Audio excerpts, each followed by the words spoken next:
অসমত এইবাৰ পৰিৱৰ্তন নে প্ৰত্যাৱৰ্তন আটাইকেইটা সংস্থাৰ এক্সিট পোলে অসমত পুনৰ NDA চৰকাৰৰ ইংগিত দিলেও মানি লোৱা নাই বিৰোধীয়ে অখিল গগৈৰ মতে এক্সিট পোল গছত গৰু উঠা কথা এটো গছত গৰু উঠা কথা সকলোৱে জানে যে 2026 চনৰ বিধানসভা নিৰ্বাচন মূলতঃ বিজেপি চৰকাৰ পৰিৱৰ্তনৰ কাৰণে কৰা মানুহৰ ভোটদান কিন্তু বিজেপি চৰকাৰ পৰিৱৰ্তনৰ কাৰণে কৰা যেটো ভোটদান সেই ভোটদান যথেষ্ট পৰিমাণে প্ৰত্যাহ্বানমূলক আছে তাৰ কাৰণ কেইবাটাও সকলোৱে জানে গোপন ভোটেৰে জয়ী হৈ বিৰোধীয়ে গঠন কৰিব চৰকাৰ নিশ্চিত বুলি ক'লে ৰাইজৰ দলৰ সভাপতিগৰাকীয়ে বিজেপি চৰকাৰখন অতি দমনীয় চৰকাৰ অতি উপদ্ৰৱ কৰা চৰকাৰ অতি অত্যাচাৰী চৰকাৰ গতিকে মানুহে মুখ ফালি ক'বলৈ এবাৰ অসুবিধা পাইছে কিন্তু আমি দেখিছিলোঁ বিশেষভাৱে মই উজনি অসমত নিৰ্বাচনৰ সময়ত আছিলোঁ লাষ্টৰ 3 দিন উজনি অসমত বিৰোধী দলৰ পক্ষত এটা ব্যাপক ঢৌৰ সৃষ্টি হৈছে আৰু মই খাটাং যে এই ঢৌৱে এইবাৰ হিমন্ত বিশ্ব শৰ্মাৰ দৰ্প শূন্য কৰি পেলাব বিজেপি চৰকাৰক উফৰাই পেলাব আৰু এইবাৰ বিৰোধী দলবিলাকৰ চৰকাৰ হ'ব মই নিশ্চিন্ত হৈ আছো আমি ৰাইজৰ দল নিশ্চিন্ত যে এবাৰ বিৰোধী দলসমূহৰ চৰকাৰ হ'ব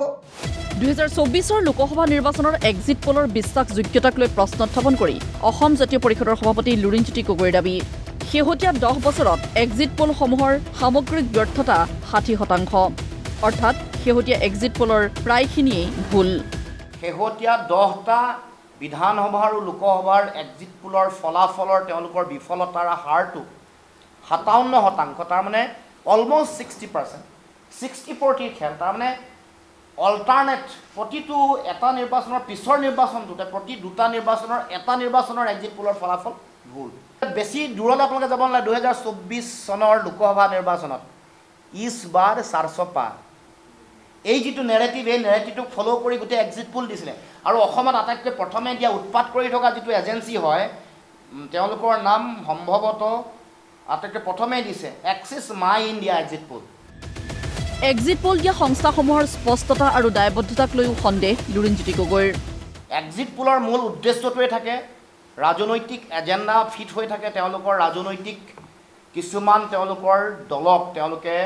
নিজে ইয়াৰ যোগেদি প্ৰভাৱিত কৰিব খোজে মানে এই ফলাফলৰ যোগেদি তেওঁলোকৰ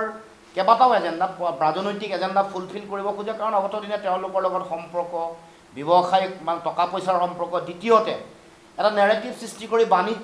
বাণিজ্যিক TRP ৰিলেটেড যিবোৰ কথা বতৰা এনেকুৱা ধৰণৰ গোটেই কথা বতৰাবোৰৰ লগত জড়িত হৈ আছে গতিকে এই এক্সিট পোলে এবাৰ মই ভাবোঁ যে অসমৰ জনগণক বিভ্ৰান্ত কৰিবৰ কাৰণে চিন্তা চৰ্চা কৰিছে দুই গগৈৰ বিপৰীতে এক্সিট পোলৰ সত্যতা আংশিকভাৱে স্বীকাৰ প্ৰবীণ কংগ্ৰেছ নেতা পৱন সিং ঘাটোৱাৰৰ 3 গগৈ জয়ী হ'ব কিন্তু আগবাঢ়ি আছে শাসক পক্ষ যোৰহাটত গৌৰৱ গগৈ জিকিব বুলি মোৰ ধাৰণা কাৰণ তেওঁৰ নিচিনা এজন উপযুক্ত প্ৰাৰ্থীক তেওঁলোকে নিশ্চয় আশীৰ্বাদ দিব খোৱাঙতো লুৰিণজ্যোতি গগৈৰ জয়টো এক প্ৰকাৰ নিশ্চিত বুলিয়ে মই এই কাৰণেই কৈছোঁ